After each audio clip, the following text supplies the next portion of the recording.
न थके हैं पाँव कभी ना ही हिम्मत हारी है। मैंने देखे हैं कई दौर और आज भी सफर जारी है। સૌનો સ્વભાવ બી સરસ હતો અને સપોર્ટ બી સારો રહ્યો. નોર્મલ થઈ ગયો. રાજીશા, અમે આજે મારી જેઠાણીને લઈને આવ્યા હતા. હું પોતે ગવર્મેન્ટ હોસ્પિટલમાં સ્ટાફ નર્સ છું, વલિયા CSCમાં. એમને 18 વર્ષ પછી સેકન્ડ પ્રેગ્નન્સી હતી.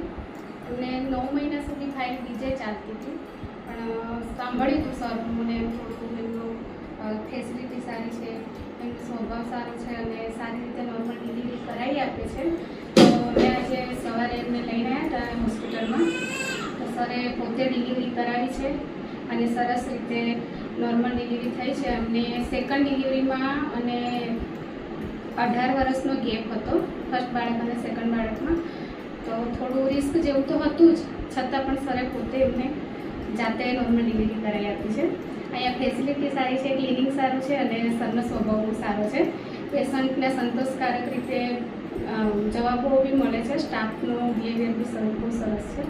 અમને બહુ સારું લાગ્યું. Thank you sir. તમારી શરત શું હતી? અમારી શરત કે સર તમે જ ખુદ ડિલિવરી કરાવજો અને બને તેમ નોર્મલ કરાવી આપજો. એ બંને શરતો પૂરી થઈ ગઈ? હા સર, થેન્ક યુ.